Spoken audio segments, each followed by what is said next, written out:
Hai Sobat TRJA, gimana nih kabarnya Sobat TRJA semua setelah melalui 1 bulan berpuasa dan Hari Raya Idul Fitri. Semoga dalam keadaan baik, sehat dan kondisi keuangannya juga tetap sehat ya.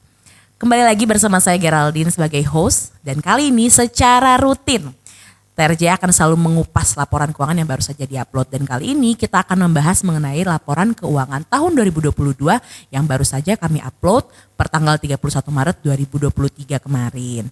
Narasumber kita hari ini tidak lain dan tidak bukan adalah seseorang yang tentunya kredibel dan menghandle bagian pelaporan keuangan dari PT Transcon Jaya Tbk. Sudah hadir bersama kita Mbak Meita Sesa. Halo Mbak Meita, gimana nih kabarnya? Baik Mbak. Jadi memasuki kuartal kedua ini di tahun 2023 ini masih bersemangat ya? Iya tentunya pasti bersemangat. Oke, hari ini kita akan bahas kan Mbak mengenai laporan keuangan tahun 2022 yang baru kita upload Maret lalu ya. Nah menurut Mbak Meita sendiri melihat dari sisi neraca dulu kali ya, kita langsung jump into the topics nih. Dari sisi neraca atau aset, hutang dan ekuitas, bagaimana pendapat Mbak Meita atau bagaimana Mbak Meita mengupas mengenai kondisi kinerja keuangan PT Transcon Jaya Tbk ini? Oke, baik Mbak Geraldine. Jadi kalau kita mau membahas tentang neraca atau mengupas ya neraca PT Transcon Jaya Tbk, kita mulai dari aset.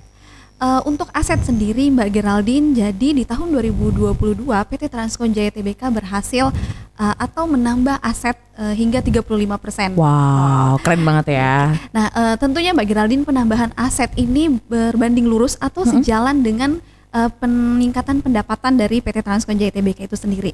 Peningkatan pendapatan dikarenakan adanya permintaan kendaraan baru dari customer existing maupun customer yang baru.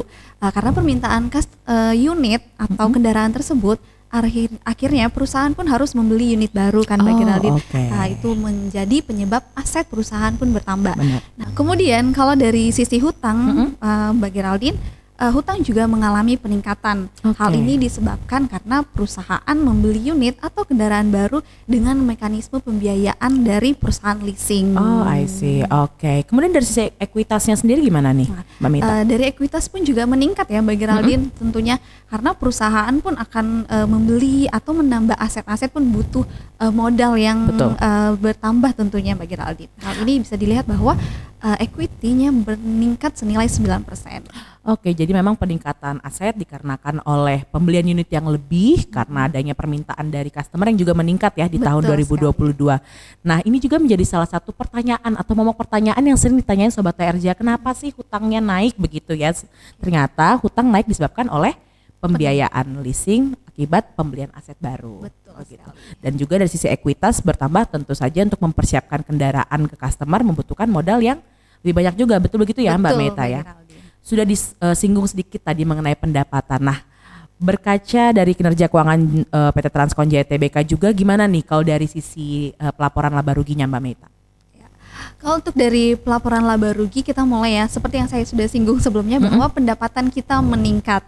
Keren itu banget. Meningkat karena permintaan dari customer.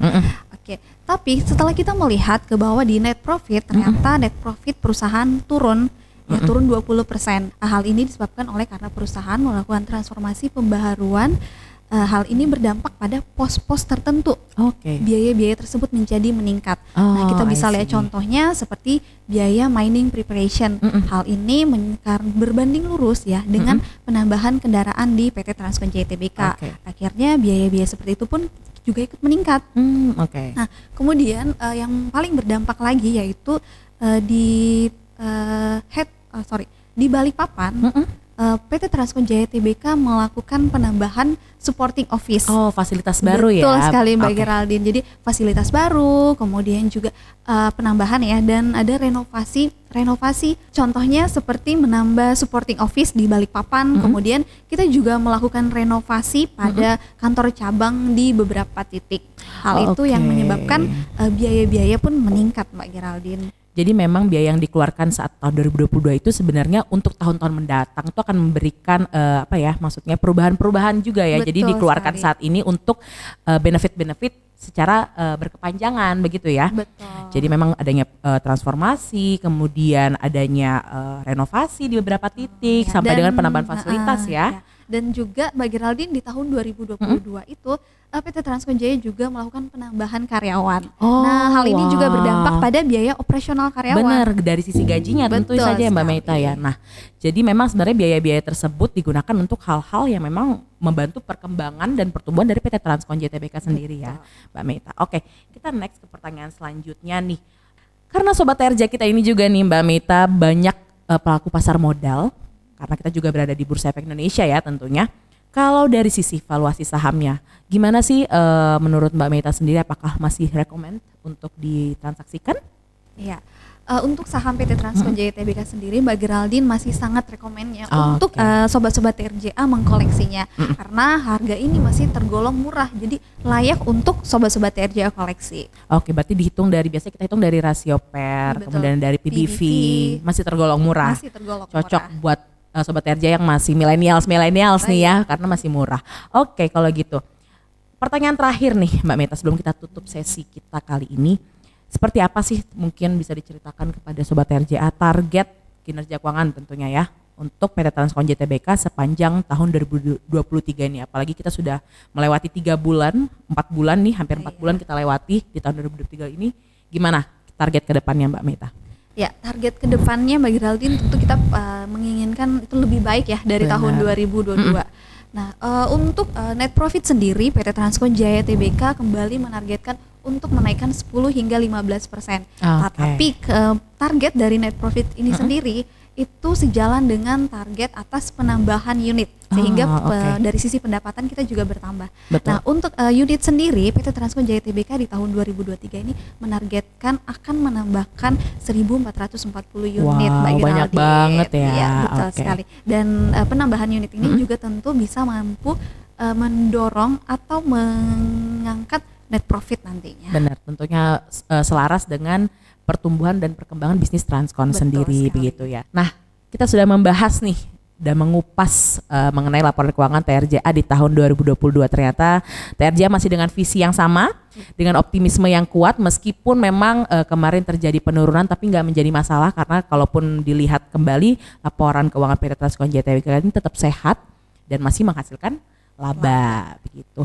Baik, untuk sobat-sobat TRJA semua yang juga mau mengkoleksi saham TRJA boleh banget, bisa langsung ditambahkan ke portofolionya. Dan untuk episode-episode berikutnya kita juga akan terus membahas mengenai perkembangan, kemudian transformasi dan inovasi yang akan PT Transcon Jaya Tbk lakukan terutama sepanjang tahun 2023. Baik, sampai di sini dulu pengupasan laporan keuangan PT Transcon Jaya Tbk di tahun 2022. Jangan lupa subscribe, like, dan komen video ini supaya semakin banyak lagi nih teman-teman di luar sana yang tahu mengenai PT Transcon Jaya Tbk.